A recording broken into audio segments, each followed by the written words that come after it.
coup, on peut la mettre vers nous, comme ça. Après plus de 100 ans en Europe, ces objets s'apprêtent à retourner au Nigeria. Bon, c'est la dernière fois qu'elle sortait d'une vitrine ici.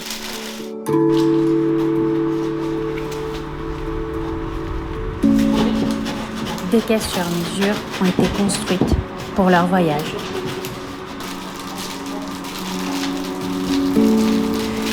Le musée d'ethnographie avait dans ses collections jusqu'en mars 2026 3 biens culturels du royaume de Bénin au Nigeria, une grande défense en ivoire sculpté, un objet de rang qui est un petit masque et une cloche d'autel ancestrale.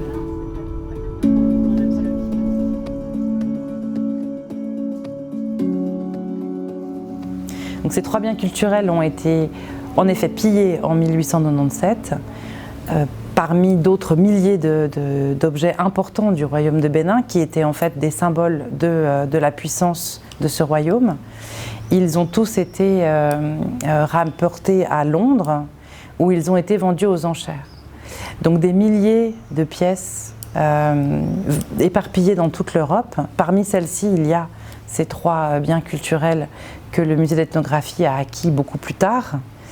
On peut retracer leur présence en Europe à partir de 1898 en fait.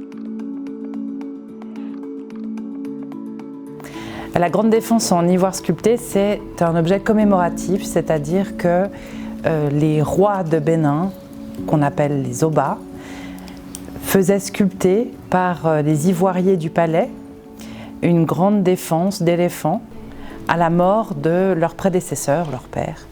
Voilà. Donc c'est un objet dynastique en fait qui était placé sur les autels ancestraux du palais royal et qui commémorait le règne d'un Oba et au-delà finalement toute l'histoire de la dynastie. Alors la défense, elle est entièrement sculptée de personnages, d'animaux, et elle raconte finalement, comme un livre d'histoire, toute l'histoire, les conquêtes de la dynastie royale. Et celle-ci, elle a été sculptée vraisemblablement au XVIIIe siècle. Elle a été commandée par l'Oba Erenzoyen en mémoire de son père. Et sur sa surface, on voit des figures d'Oba, par exemple les Oba mythiques qui ont précédé cette dynastie. On voit par exemple un Oba qui a non pas des jambes, mais qui a des sortes de tentacules comme ça, ou une queue de poisson. Et il y a aussi des animaux mythiques et puis des guerriers. On voit des guerriers à cheval par exemple. On voit aussi des Européens. Des Portugais et des Hollandais, c'est-à-dire des personnes qui étaient en commerce avec le royaume de Bénin, qui est un royaume très puissant, avant le 19e siècle. Look at this one is a Portuguese again carrying the Manila. Business has started. Trade has started.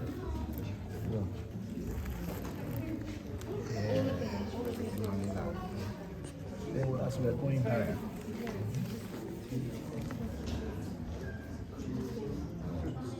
That's another Portuguese on a horse. That's Alfonso de Aviero. Alfonso de Aviero. Because I'm not a historian. Ozoluma. 1481. This is wonderful. 4 kings on one tusk. Yeah. 4 kings on one tusk. It's the same. Look at here, sir, this point. No, it's the same. Is that Le petit masque de hanche, qu'on appelle aussi un masque pendentif, qui est lui fondu à la cire perdue dans un alliage de cuivre en laiton. C'est un objet de dignitaire, c'est-à-dire qu'on l'appelle un masque parce qu'il a la forme d'un visage humain, mais finalement c'est comme un bijou en fait que l'on portait sur le poitrail ou à la ceinture par exemple, et qui représentait pour les dignitaires du palais, les personnes nobles, les personnes importantes entourant le roi, un objet de rang. Donc parfois c'est un visage humain, parfois c'est une gueule de léopard par exemple, et c'est un insigne de rang très important. Et puis la cloche d'hôtel royal, c'est une petite cloche qui représente aussi des insignes liés à la royauté. Donc par exemple, celle du Meg présente des motifs décoratifs sur 3 de ses faces, mais sur l'une de ses faces, elle représente une tête de léopard en haut relief. Et la tête de léopard, c'est un avatar en fait de la figure royale. Donc elle était placée comme d'autres instruments cultuels sur les autels de commémoration des ancêtres royaux. Pour les communautés d'origine, ces biens culturels sont bien plus que des objets. To the average Nigerian, these are not just museum objects, okay? These are objects that have a deep spiritual connection to our ancestry and our ancestors. These are objects that give us a sense of identity of who we are. The earliest museums, perhaps in Africa, would have been our ancestral shrines, because these would have had objects that would have passed down from father to son, from grandfather to great, and so on and so forth. So for the vast majority of Nigerians, and that's why I touched on the issue of even if Nigeria did not have any museums, a lot of these objects were used for initiations, burials, invocations, and basically communicating with the ancestors and the spirit world. So there are deep spiritual aspects to these objects that even we as NCMM cannot understand as much as the palace and the Oba of Benin. So we must always see this through layers.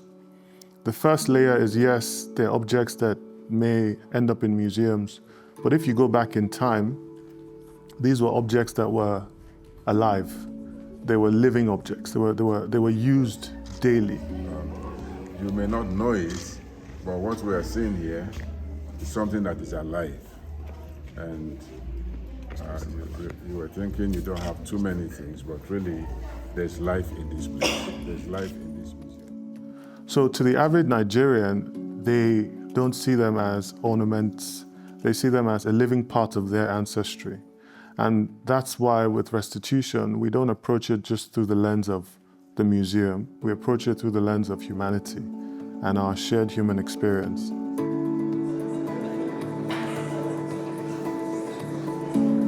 En mars 2026, à Zurich, la ville de Genève transfère la propriété de ces 3 biens culturels au Nigeria. Aujourd'hui, la décision de transférer au Nigeria la propriété de 3 biens culturels spoliés constitue une étape cruciale dans le processus de réparation mémorielle. Elle représente un geste de respect et une expression vivante de la coopération internationale. The Benin Initiative Switzerland was formed when 8 museums came together and decided that there was a better way to do things. Alors à partir des années 2020, plusieurs musées suisses, sous l'égide du Muséum Rydberg, ont décidé de mettre en commun leurs histoires d'objets pour pouvoir créer un inventaire des objets de Bénin au Nigeria qui auraient pu être pillés en 1897 par le corps expéditionnaire anglais. Parce qu'il s'agit là vraiment d'une provenance violente avérée, c'est-à-dire on a une date, une action violente militaire et toute une collection d'objets éparpillés à travers l'Europe, donc c'est pas simple, mais c'est une question efficace. Quels objets ont été pillés ou pas en 1897 dans les collections suisses? Donc 8 musées publics suisses ont joué ce jeu et ont créé ensemble l'initiative Bénin qui a duré de 2022 officiellement, mais on a commencé à travailler bien avant, jusqu'en 2024. Et pendant toutes ces années-là, travaillant ensemble avec des collègues au Nigeria, nous avons retracé la provenance des objets des collections de nos musées pour en tirer un inventaire d'environ 100 pièces qui étaient clairement ou très probablement pillées à ce moment-là. Et à partir de là, eh bien, avec les partenaires au Nigeria, c'est-à-dire la famille royale, toujours présente à Bénin, toujours régnante, mais aussi la commission des musées et monuments du Nigeria, donc de la République fédérale du Nigeria, et des universitaires, des historiens d'art, eh bien, nous avons créé ce dialogue permettant d'abord en Suisse de visibiliser cette histoire et de faire comprendre à nos publics l'importance d'une circulation de ces objets dans l'autre sens, c'est-à-dire de leur retour au Nigeria, mais aussi pour interpeller la commission des musées et monuments au Nigeria pour que des demandes de restitution soient faites petit à petit auprès des musées suisses qui avaient participé à cette initiative. Donc c'est ce qui s'est passé et la commission des musées et monuments du Nigeria a demandé au musée d'ethnographie la restitution de ces 3 biens culturels. On peut la mettre vers nous, comme ça on a la partie moins fragile en haut.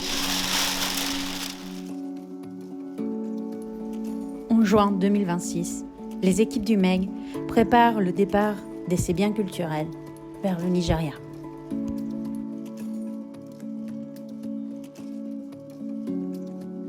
Dans le cas des objets qui ont été restitués, on a pu définir quelles étaient les précautions à prendre pour le transport. Par exemple, pour le Nigeria, on a pris en compte qu'il y aurait une grande variation climatique entre nos conditions ici et les conditions à l'arrivée sur place. Donc on a prévu une caisse inerte qui permet d'éviter un choc thermique à l'arrivée.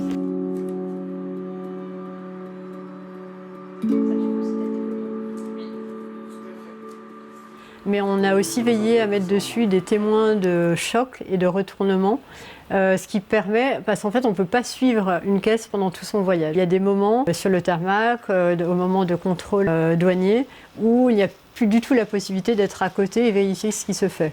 Et aussi le chargement dans les soutes de l'avion. Donc on met dessus des témoins qui vont permettre de savoir si la caisse a été retournée, s'il y a eu un choc, qui ont déjà peut-être une valeur un peu dissuasive de traiter ces caisses de manière un peu brusque.